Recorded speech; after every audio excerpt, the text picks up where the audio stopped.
నాయకులు కూడా జాయిన్ అవుతున్నారు. ముందుగా బండారు రామ్మోహన్ గారితో మాట్లాడదాం. పొలిటికల్ విశ్లేషకులుగా ఆయన ఏం చెప్తారు ఈ మూడు అంశాలపై? దీంట్లో ముందుగా మహావర్ణ యాగం చెప్పండి సార్.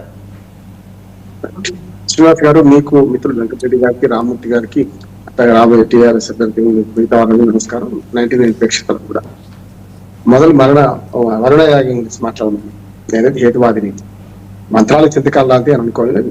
అందరి మనోభావాలు గౌరవించాలి. మాకు చిన్నప్పుడు ఊళ్ళల్లో, ఇప్పుడు మా ఊళ్ళో ప్రజ్ఞాపూర్లో వర్షాలు పడకపోతే పాండవుల మన దగ్గరకు వడక దగ్గర పోతే వర్షాలు వస్తాయని నమ్మకం ఉంది. పోదు, నేను కూడా చిన్నప్పుడు పోయినా, ఇప్పుడు ఎవరు పోతాడు కానీ పోయినాము. కప్పల పెళ్లి చేస్తే పడతాయి. నేను దాన్ని కాదంటలేదు, కానీ ఎవరి పని వాళ్ళు ఏ పుట్టలో ఏం బాగుందో అనే మాట వస్తుంది. కనుక వర్ణయాగం శుద్ధయాగం కిందికి రాదు కనుక చేయవచ్చు, నష్టం లేదు. యజ్ఞయాగాల వల్ల వర్షాలు పడతాయా పడయా వేరే సబ్జెక్ట్, అది దానికి లోతు పోతుంది.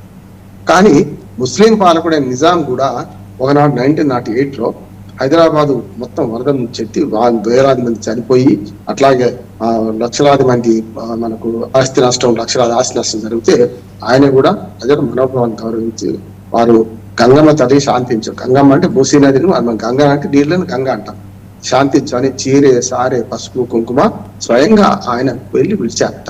మరి దాన్ని గుర్తు చేసుకోవాలన్నమాట. ఎందుకంటే ఒక ముస్లిం పాలకుడు ఒక హిందూ మనోభావాన్ని గౌరవించి నా ప్రజలు క్షేమంగా ఉండాలి అని దానికి, అంటే అసలు రాజ్యం పుట్టుకనే రాజ్యావతరణ సిద్ధాంతమే ప్రజల ధన మాన ప్రాణ రక్షణ చేయడానికి పుట్టింది. కానీ రాజ్యం ఎందుకు ఉండాలి? ప్రజల ధన మాన ప్రాణ రక్షణ చేయాలి. దానికి ఏం చేసినా సరే అనే ఉద్దేశంగా ముస్లిం పాలకుడు చేసినప్పుడు వీళ్ళు చేస్తే కాదని.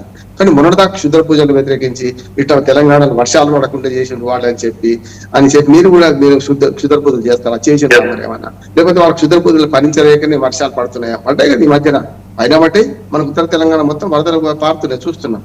అంటే ఎప్పుడో, అంటే దొంగలు పడ్డాక అన్నట్టు మాట మోసా ఉన్నట్టు వర్షాలు పడుతున్న కాలంలో ఇప్పుడు వర్ణయాగం చేస్తున్నారంటే మా యాగం వాళ్ళు వచ్చింది అనుకుంటారా? ఏమో నాకు అర్థం కావడం లేదు. పైన వర్షాలు పడ్డ వాళ్ళు శ్రీశైలం నిండుతున్నది. శ్రీశైలం నుంచి విడుదల చేస్తే జూరాల కానీ పైన ఉన్న అన్ని ప్రాజెక్టులు ఆల్మట్టి, మన తుంగభద్ర మీద కృష్ణానది ప్రాజెక్టు నిండినాయి. కిందికి వస్తున్న నీళ్లు వస్తున్న క్రమంలో వర్ణయాగం చేసి మాకు గొప్ప అని చెప్పుకోవడానికి చేస్తున్నారు ఏమో. కానీ మొత్తం మీద ఇది వాళ్ళ నమ్మకాలను మనం శంకించవద్దు.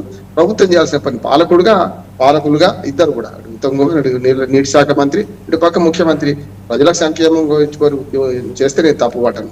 గతంలో కేసీఆర్ గారు కూడా ఆయుధ చండీ యాగం చేసినప్పుడు కూడా నేను తప్పట్లేదు. ఆయన నమ్మకం అయింది, చేసుకుంటాడు, నష్టం ఏంటి అనే మాట అన్నాను నేను. అది ప్రజల ధనంతో చేయొద్దు. జరుగుతుంది అదే కానీ ఇప్పుడు ప్రజల ధనంతో యాగాలు చేసి యజ్ఞాలు చేసి మేము ప్రజలకు ఏదో మేలు చేసినాం అంటున్నారు కనుక సరే, అది పీనట్స్ తో సమానం కావచ్చు, ₹1 ఏం కాకపోవచ్చు.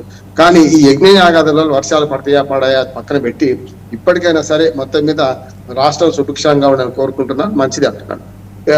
2వ అంశం 3వ అంశం కూడా మాట్లాడమంటే ఇప్పుడే మాట్లాడేస్తాను నేను. ఓకే సార్, అదే మన